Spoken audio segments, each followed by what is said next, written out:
دنیاوی امور میں تو آزادی دے دی سب کو، کسی کو آدھی پتلون پہننی ہو تو وہ پہنیں، کسی کو آدھا کرتا پہننا ہو تو وہ پہن، اور وہ تو ان کی چوائس ہے، وہ بچوں کی چوائس یہی ہے۔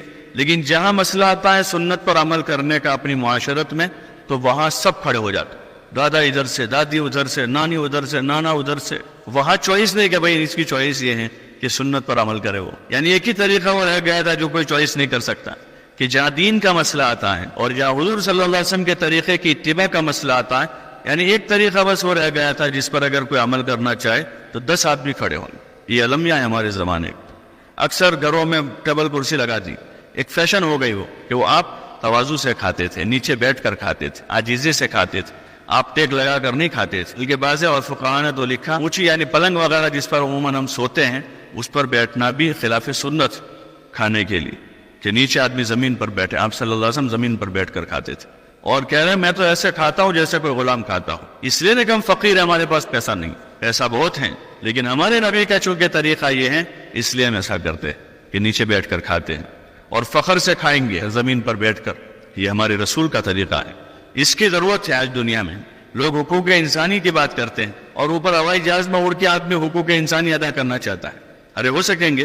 حضرت مولانا عمر صاحب رحمۃ اللہ علیہ فرماتے تھے کہ اونٹ پر بیٹھ کر بکریاں نہیں چرائی جاتی، بکریاں چرانے کے لیے ریوڑ میں آنا پڑتا ہے، کہ بکریوں کی دم کے پیچھے چلنا پڑتا ہے۔ وی آئی پی لائف آدمی بنا کر کہہ رہا کہ ہم حقوق انسانی ادا کریں گے۔ حضور علیہ السلام سب سے بڑے حقوق انسانی کے علمبردار تھے، غلاموں کے حق ادا کیے، مزدوروں کے حق دلوائے، عورتوں کے حق آپ نے دلوائے ہیں، بچوں کے حق آپ نے دلوائے، تو سب سے بڑے حقوق کے علمبردار حضور علیہ السلام ہیں۔ لیکن ہم خود ہی حضور علیہ السلام کے ان مبارک طریقوں کو چھوڑے ہوئے ہیں، تو کیسے پھر حضور والے طریقے کی کامیابی ہمیں ملے گی؟ عبداللہ ابن حذیفہ کا قصہ ہے کہ وہ رومیوں کے دسترخوان پر کھانا کھانے کے لیے بیٹھے تھے، کھانا کھاتے کھاتے ان کے ہاتھ سے لقمہ گرا نیچے، تو انہوں نے اس کو اٹھا کر صاف کیا، کھانے لگے، تو دوسرے ان کے پڑوسی نے ان کو کہا کہ ان کے یہاں نیچے پڑا ہوا لقمہ اٹھا کر کھانا عیب ہے۔ تو حضرت عبداللہ ابن حذیفہ نے کہا اترکو سنت حبیبی لہؤلاء الحمقاء، کیا ان احمقوں کی وجہ سے اپنے محبوب کی سنت چھوڑ دوں گا میں؟ یہ اندر کی غیرت ہے، یہ اپنے محبوب کے طریقے کی محبت ہے۔ جو عمر رضی اللہ عنہ جب داخل ہو رہے بیت المقدس، تو باہر سے بعضوں نے مشورہ دیا کہ امیر المومنین، یہاں کے لوگ جو ہیں ان کی تہذیب میں ہے کہ ان کے سردار گھوڑے پر سوار ہوتے ہیں، ٹھیک ٹھاک کپڑے پہنتے ہیں، آپ کے کپڑوں میں پیوند لگے، آپ اونٹ پر سوار ہیں، تھوڑا سا آپ اپنا کرتا بدل لیجئے،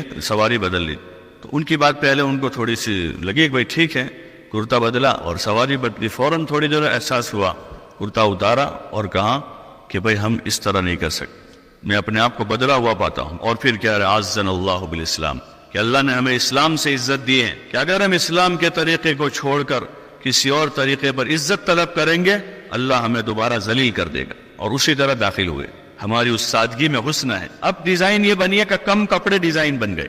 عورتوں میں پہلے ڈیزائن کیا تھی؟ کپڑے پورے ہوتے تھے، اتنی آستینیں، اتنا لمبا کرتا، وہ ڈیزائن تھی۔ تو ڈیزائن بن کے جب وہ آئی تو وہ لی۔ اب ان میں ڈیزائن بن کر آیا ہے کیا؟ کم کپڑے، آستین اتنی ہوئی، یہاں آئی، یہاں آئی، یہاں چلی گئی، اور پتہ نہیں اب کرتے کا کیا حال ہوگا، کرتا یہ بھی نکل جائے گا۔ یورپ میں تو نکل ہی گیا ہے، ٹیٹو پر آ گئے سب۔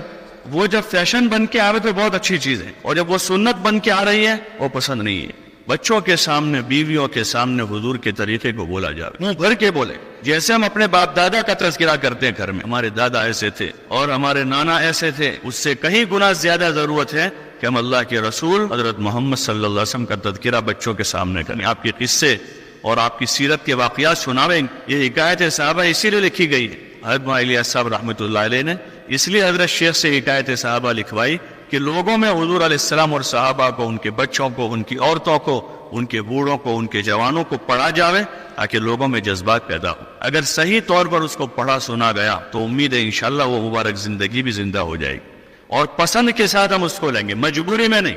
یہ طرز تربیت کے واسطے گھروں کی تعلیم ہے، اس میں یہ صحابہ کی زندگی سنائی جاوے اور اسی کی باتیں ماحول میں ہو، اس کام سے یہ چاہ جا رہا ہے۔